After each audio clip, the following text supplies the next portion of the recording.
गुरदासपुर में बटाला जालंधर बाईपास के पास देर रात हुई एक कार दुर्घटना में 3 लोगों की मौके पर ही मौत हो गई, जबकि इस हादसे में 2 लोग घायल हैं। हादसे में बटाला आप विधायक अमन शेर सिंह शहरी कालसी के पीए चचेरे भाई सहित 3 लोगों की मौत हो गई है। बताया ये जा रहा है कि बीएच रिजॉर्ट के पास टायर फटने के कारण कार का संतुलन बिगड़ा और कार पुल के से जा टकराई, जिसके बाद मौके पर ही 3 लोगों की मौत हो गई। गुजरात के डांग जिले में दर्दनाक हादसा हो गया। यहां सापुतारा के पास हाईवे में एक बस का टायर फट गया, जिसके चलते बस खाई में गिर गई। हादसे में 2 महिला यात्रियों की मौत की खबर है, जबकि दर्जनों लोग घायल बताए गए हैं। सूचना के बाद मौके पर प्रशासन की टीम पहुंची और बस में फंसे यात्रियों का रेस्क्यू कर उन्हें अस्पताल में भर्ती कराया गया। हादसे के समय बस में 50 से ज्यादा यात्री सवार थे। राज्य सरकार के मंत्री हर्ष सांघवी ने घटना पर दुख जताया है। पटना के परसा बाजार में बच्चों को स्कूल से घर ले जा रही एक स्कूल बस गड्ढे में पलट गई। बस पलटते ही वहां अफरा तफरी का माहौल बन गया। बस में सवार बच्चे जोर जोर से बचाओ बचाओ चिल्लाने लगे। घटना की सूचना पाकर आसपास के गांव के लोग मौके पर पहुंचे और सभी बच्चों को बस से सुरक्षित निकाला। इस हादसे में 3 बच्चे घायल हो गए हैं। घटना का कारण बस का स्टीयरिंग फेल होना बताया जा रहा है। जम्मू कश्मीर के पुंछ में भारी बारिश के बाद बाढ़ जैसे हालात पैदा हो गए हैं। मेंढर में नदी उफान पर है। ऐसे में नदी में नहाने उतरे 3 भाई बहनों के साथ हादसा हो गया। तेज धार में 3 बच्चे डूबने लगे। भाई को किसी तरह से एक लड़के ने बचा लिया, लेकिन दोनों बहनें डूब गईं। नदी में बच्चियों की तलाश के लिए आर्मी और पुलिस ने ज्वाइंट ऑपरेशन शुरू किया है, लेकिन अभी तक दोनों ही बहनों का सुराग नहीं मिला है। गाजियाबाद के वसुंधरा में रिटायर्ड एलआईसी ऑफिसर के घर हुई लूट में पुलिस ने 2 बदमाशों को गिरफ्तार किया है। पुलिस ने खुलासा किया है कि एक आरोपी ने प्राइवेट नौकरी छूट जाने और रुपयों की जरूरत होने पर लूट की साजिश रची थी। पुलिस ने लूटा गया कैश और जेवरात बरामद कर लिया है। एसपी सिटी ज्ञानेंद्र सिंह ने बताया कि ललित जोशी के घर 27 जून को 2 बदमाश किराए का मकान पूछने के बहाने घुसे और ललित जोशी को बंधक बनाकर कैश और ज्वेलरी लूटकर मौके से फरार हो गए। महाराष्ट्र में मूसलाधार बारिश से कई जिलों में जनजीवन प्रभावित हो गया है। अमरावती में भारी बारिश के चलते नदियां नाले सब उफान पर हैं। इनमें पानी भर गया है। कई जगह मकान गिर गए हैं। हालात ये हैं कि गांव में पानी भरने से हर तरफ बाढ़ का नजारा लग रहा है। लोगों के घरों में भी पानी घुस गया है। प्रशासन ने करीब 4000 लोगों को सुरक्षित स्थानों पर पहुंचाया। बाढ़ जैसे हालात होने की वजह से कृषि पर भी इसका बुरा असर पड़ा है। खेतों में खड़ी फसल डूब गई है।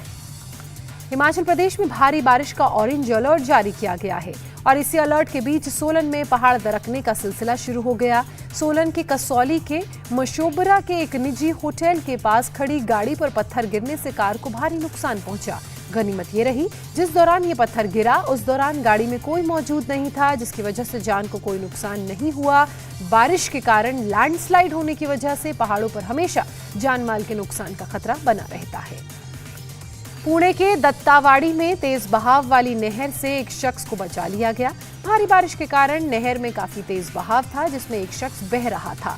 तभी 2 पुलिसकर्मियों की नजर उस शख्स पर पड़ी। दोनों ने अपनी जान की परवाह किए बगैर नहर में छलांग लगा दी। आखिरकार दोनों ने उस डूबते हुए शख्स को बचा लिया। दोनों पुलिस कांस्टेबल सद्दाम शेख और अजीत पोकारे की इस बहादुरी के लिए जमकर तारीफ उनकी की जा रही है।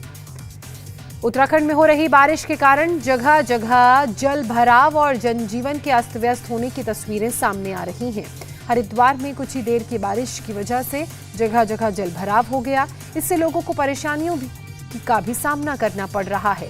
बीएचईएल मार्ग पर स्थित भगत सिंह चौक रेलवे अंडरपास के नीचे बारिश का पानी भर चुका है। ऐसे में लोगों को आवाजाही में काफी परेशानी हो रही है। चंद्राचार्य चौक रानीपुर रेलवे पुलिया के नीचे भी जल भराव हुआ है। महाराष्ट्र के हिंगोली में आफत की बारिश हुई। भारी बारिश के कारण नदी में बाढ़ आ गई। नदी में बाढ़ आने के कारण कई गांव डूब गए। लोगों के घरों में पानी तक घुस गया। कई जगहों पर अभी भी 4 फुट से अधिक पानी भरा हुआ है, जिससे लोगों को काफी नुकसान हुआ है। बाढ़ में फंसे लोगों की सहायता के लिए हिंगोली प्रशासन आगे आया। गांव के ऊंचाई वाले इलाकों पर लोगों को शिफ्ट कर दिया गया है। बाबा अमरनाथ की गुफा में बादल फटने के बाद हुए हादसे के बाद यात्रा को जगह जगह रोक दिया गया। नए दल को फिलहाल जम्मू के बेस कैंप में ही रोक दिया गया है। प्रशासन लगातार स्थिति पर नजर बनाए हुए है। अगर हरी झंडी मिलती है तो यात्रा को आज या कल आगे रवाना किया जा सकता है। वहीं इस बड़े हादसे के बावजूद यात्रियों में उत्साह कम नहीं हुआ है। जम्मू के बेस कैंप में रोके गए यात्री लगातार बाबा बर्फानी के नारे लगा रहे हैं। भारी बारिश से राजस्थान के धौलपुर शहर का हाल बुरा हो चुका है। कुछ घंटों की बारिश से शहर की निचली बस्तियों में पानी भर गया है। लोगों के घरों में भरा हुआ पानी जो घुस रहा है वो परेशानी का सबब बन गया है। ऐसे में लोग घरों को छोड़कर अब ऊंचे स्थानों में शरण ले रहे हैं। कई जगह लोग घरों से पानी निकालते हुए भी देखे गए हैं। बारिश से धौलपुर शहर में जबरदस्त जल जमाव देखने को मिला। सड़कें पानी में डूब गईं। हालांकि इस बारिश से किसानों के चेहरों पर खुशी जरूर देखने को मिली, क्योंकि इस बारिश से खेत में लगी फसल को काफी फायदा हुआ। कुछ घंटे की बारिश से हरियाणा का अंबाला शहर पानी पानी हो गया। अंबाला कैंट और अंबाला सिटी की गलियां डूब चुकी हैं। अंबाला कैंट में कई कॉलोनियां पानी में डूब गई हैं। अंबाला शहर के कपड़ा मार्केट, प्रेमनगर की बात की जाए तो यहां पर भी बारिश की वजह से पानी भर गया, जिस कारण ये जगह भी डूबने की बात सामने आई है। वहीं नगर निगम का ये कहना है कि बारिश काफी तेज हुई है। जहां भी जल भराव की शिकायत मिली है वहां पानी निकासी के लिए पंप लगवा दिए गए हैं। महाराष्ट्र इन दिनों भारी बारिश से परेशान है, उस कहर से जूझ रहा है।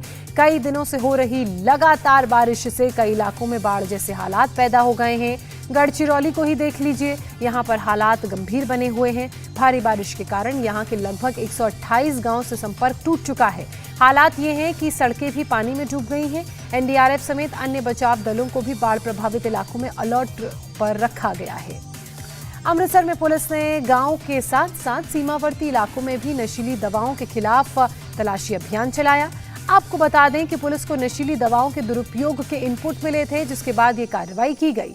एडीजी एमएफ फारूकी ने बताया कि उनका उद्देश्य लोगों को नशे की लत से दूर रखना, नशे की लत को छुड़ाना और साथ ही जागरूक करना है। वहीं तलाशी अभियान के दौरान पुलिस ने गांव से नशीले पदार्थ और शराब को भी बरामद किया। तमिलनाडु के तंजावुर में एक किसान ने अपने खेत में कलाकृति बनाई। दरअसल मल्लय पलनरूर के किसान एलंगोवन, जो कि जैविक खेती करते हैं, उन्होंने अपने खेत में महान तमिल कवि और संत थिरुवल्लुवर के चित्र में धान रोपा। एलंगोवन ने ये चित्र धान की 2 अलग किस्म के पौधों के साथ तैयार किया है। किसान ने बताया कि वो सालों से जैविक खेती कर रहे हैं और तिरुवल्लुवर ने जैविक खेती के बारे में बहुत कुछ लिखा है। उनके लिए ये एक तरह से श्रद्धांजलि अर्पित की। आज़ादी के अमृत महोत्सव के अवसर पर प्रयागराज में आर्मी बैंड ने शानदार कार्यक्रम की प्रस्तुति दी। चंद्रशेखर आजाद पार्क में आर्मी बैंड ने शहीद हुए साथियों की वीरता को सम्मानपूर्वक श्रद्धांजलि अर्पित की। बैंड ने धुनों के माध्यम से सैनिकों की अद्वितीय वीरता की गाथा को याद किया। रेड ईगल डिवीजन के पाइप बैंड ने शानदार मार्शल धुनों और देशभक्ति के गीतों को बजाकर दर्शकों को रोमांचित कर दिया। आषाढ़ी एकादशी के अवसर पर मुंबई में वडाला के विट्ठल मंदिर में आज भक्तों की भीड़ उमड़ पड़ी। महाराष्ट्र में इसे देवशयनी एकादशी पर्व के रूप में भी मनाया जाता है। व्रत रखने के अलावा श्रद्धालु इस दिन भक्त भगवान विष्णु की विशेष पूजा अर्चना करते हैं। इस कारण आज महाराष्ट्र में हर तरफ धूम है। जगह जगह भगवान विट्ठल के मंदिरों में भक्त पूजा अर्चना के लिए पहुंच रहे हैं। आज पूरे देश में ईद उल अजहा यानी कि बकरी ईद का त्योहार मनाया जा रहा है। इस अवसर पर भारत और पाकिस्तान की सीमा पर सैनिकों ने मिठाइयां बांटी। अमृतसर में वाघा अटारी बॉर्डर पर बीएसएफ और पाक रेंजर्स ने आपस में मिठाइयां भेंट की। बीएसएफ कमांडेंट जसबीर सिंह ने कहा कि जॉइंट चेकपोस्ट अटारी से बीएसएफ की ओर से पाकिस्तान रेंजर्स को मिठाई भेंट की गई। ऐसी परंपराएं बीएसएफ और पाकिस्तान रेंजर्स के बीच बेहतर तालमेल में सहायक सिद्ध होती हैं।